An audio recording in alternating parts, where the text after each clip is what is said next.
vous remercier tous d'être venus quand même. Je pense qu'une matinée de Ramadan, un jour de semaine, ce n'est pas facile, un vendredi en plus. Donc, merci beaucoup. Mais on a voulu marquer le coup. On a voulu vraiment marquer le coup pour faire savoir à nos collègues sénégalais et africains qu'on a un hôte spécial. Donc, une hôte spéciale en la personne de Dr Fanta Aw, qui est donc la CEO de NAFSA, que je ne présenterai certainement pas. Donc, tout le monde ici connaît NAFSA certainement.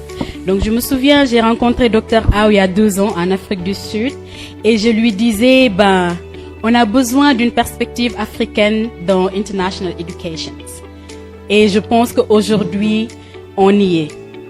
On y est parce que tout simplement, la CEO de NAFSA a quand même pris le temps, l'énergie et donc de venir nous voir. Je pense que quand même le Sénégal peut être fier, l'Afrique de l'Ouest peut être fière de dire qu'on compte quand même dans l'environnement de l'éducation internationale. Je le rappelle toujours à mon staff et à mes étudiants, le monde est global. Et il est important que nous, en tant qu'Africains d'abord, en tant qu'Ouest africains, mais en tant qu'Africains qui parlent français, je pense que c'est important qu'on se positionne sur l'international. Et j'ai l'habitude de dire que le monde parle anglais. Et c'est pour ça que nous, dès le début, le président a eu la vision et a fait le choix donc de mettre en place DUNIS et de mettre tous les enseignements à 100% en anglais. Et ce qui est spécial aussi, c'est que on a cette exposition internationale. Nos étudiants ont l'obligation, ce n'est pas une option, ce n'est pas un choix. Tout le monde part au bout de la 2e année pour les bachelors, pour les masters au bout de la 2e année également. Donc ils font la première année ici, ils partent la 2e année. C'est un choix. Je le rappelais tout à l'heure quand je discutais avec Steven qui nous vient du Ghana. Depuis 2014, on a un programme de study abroad qui est assez dynamique. On prend nos étudiants ici et on les amène en stage au Ghana pour qu'ils soient dans un environnement anglophone et qu'ils aient l'habitude de travailler dans un environnement international. Donc aujourd'hui, on a la directrice générale de BEM Management. BEM, c'est le groupe s'appelle BEM, mais on a la structure mère qui s'appelle BEM Management également. Elle aura certainement le temps de se présenter. Mais nous, l'internationalisation a toujours été dans notre ADN. Depuis 2008, les étudiants partent en mobilité. Je me souviens quand on avait la grippe aviaire, nos étudiants étaient en quarantaine en Chine. Si vous vous souvenez, c'était en 2015 ou 2016. C'est pour vous dire que l'internationalisation a toujours été au cœur de BM. Donc aujourd'hui, on a voulu aller plus loin en mettant en place DUNIS pour justement donner cette place qu'on a, cette place qui nous est réservée au sein de l'éducation internationale. Et donc NAFSA, je vais finir par ça. DUNIS est très lié à NAFSA. Parce que quand je démarrais ma carrière donc à BM, l'anglais me manquait. Et je disais au président, il faut qu'on ait quelque chose en anglais. Et il m'a dit, mais va chercher. Si on trouve quelque chose de bien, on va y aller. Et mon réflexe a été d'aller sur le forum de NAFSA.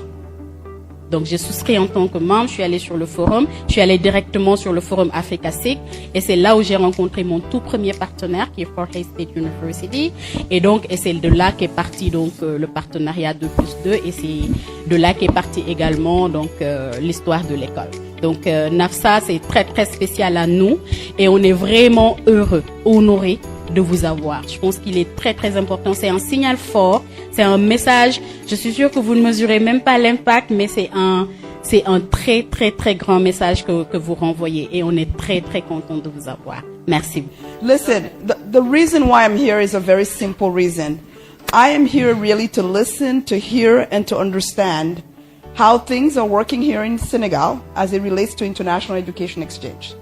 I have spent my entire career, now over 37 years, in the world of international education. I often say I'm the product of international education, like many in this room. So I don't have to convince this audience about the value of international education to many in this room, because many of us have been beneficiary of it. So that's one thing. So I'm really here to understand, to listen, and to engage. I think all too often, as we speak of international education exchange, there is this part of it that has to be recognized. It is no longer nice to have. It is actually a necessity. Every country that is looking toward its economic development, that is looking towards social growth, and especially when we think about parts of the world where the youth bulge, as it is the case specifically in Africa, we have an obligation to figure out how do we educate the next generation of leaders. What will it take and what form of education will serve them not just for tomorrow, but for the decades to come, knowing the challenges that they're confronting. My colleague over here talked about water security. Probably one of our biggest threats globally is water security around the world. Climate change is another one of those migration challenges. And certainly in Africa, we know too well the challenges and the cost of migration, both in terms of how it stalls the development of our countries, but also more importantly, our young people are often communicating to us that they're looking for opportunities. And in looking for opportunities, they're seeking a better world for themselves and for the generations to come. So we at NAFSA, we are a membership organization. We've been in existence for 76 years. I heard about our colleagues at CIE. I've heard about AL's big partners, Education USA. All of those are critical partners to the work that we do. We're able to do this work because we're able to do this work together. As an organization with over 11,000 members, we're in 170 countries at over 4,500 institutions around the world. So I get to have the benefit of seeing the entire ecosystem of higher education and to be able to compare how are things working in Japan? How is that different from what's taking place in India? How is that different from what's happening in Iraq? And the list goes on. So the ability to have the long view and to have the ecosystem view gives me the opportunity to think about where I see innovations, where I see our common challenges, and where I see more than anything else the opportunities that we have. Part of the main reasons why I'm here in Africa, and I'm really fortunate to have an incredible board. Among our board members are two board members who are here on this trip with me. One is Stephen, who you've heard from, and Samba as well, because all three of us are from the continent, and all three of us are actually from West Africa. That is not by accident, right? And as you look in this room, there's tremendous leadership that has been taking place over the decades. And I think the biggest thing that we can do in this part of the world is to tell the stories of innovations, the stories of opportunities that are taking place, and to let the rest of the world know that no, Africa has not been standing still. Africa has been on the move for decades and decades and decades, and it has a compelling story to tell about the world of international education and what we're able to offer. That, I think, is the number one thing we can do collectively, is to better tell our stories of innovations that are taking place on an everyday basis. You heard the example of DUNIS and how there was a clear vision, and a clear vision that in this world that we're in, it is incredibly important, particularly for those of us who are from Francophone Africa, we have the additional challenge of the language. But I've also said all too often, we cannot use that as an excuse. We have to, in many ways, see that as the opportunity to propel ourselves forward. So this is our opportunity in 2025 to do more of that work that is needed. That's the number one thing. And often I will hear, particularly when I'm in West Africa, I will hear, well, for us in the Francophone country, we have so many barriers. And I have to remind everybody, students from China are in the United States. Students from Japan are in the United States. Students from Brazil are in the United States. And English is not their first language. And they manage to thrive. And the thing about Africans is that we, by culture and by values, are bilingual and multilingual. I was in China many times, and every time I was in China, often the US counselor would say to me, help me understand, why is it that African students who come to China master Mandarin faster and better than students from anywhere else in the world? And my answer was a simple one. We grew up learning multiple languages, period. So language is not a barrier for us. We have learned to speak multiple languages, given the various ethnic groups that we encounter. And so this is one of the things that I think we can do. It is also the case that international education as a field, like higher education, there are many people who are asking key questions, and I think they're valid questions. Among those questions are, what is the value of higher education today? Okay? They want to know, what is higher education going to lead to? And especially our young people are asking that specific question. How is higher education going to lead me to better social mobility? We have to involve industry in the work that we're doing. In every country that we find ourselves, there's a very vibrant industrial sector.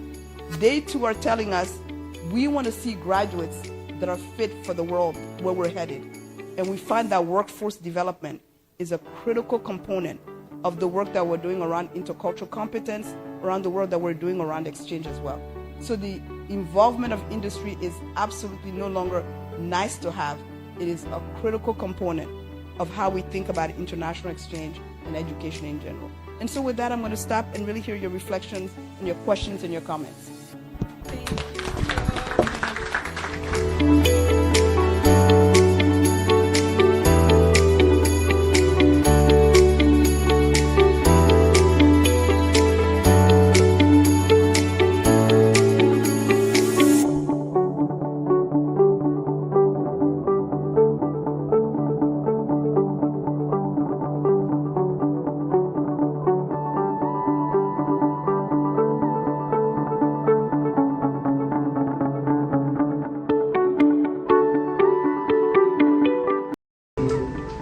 The same as other people, or to align with international standards. Those standards are defined by others. So then, the language education is very essential. So doing it that if we educate our African citizens in English or in French, will they be able to satisfy the need of the population? I wanted to come back to the question that came up earlier, and to the study abroad question, because I want to close with these comments.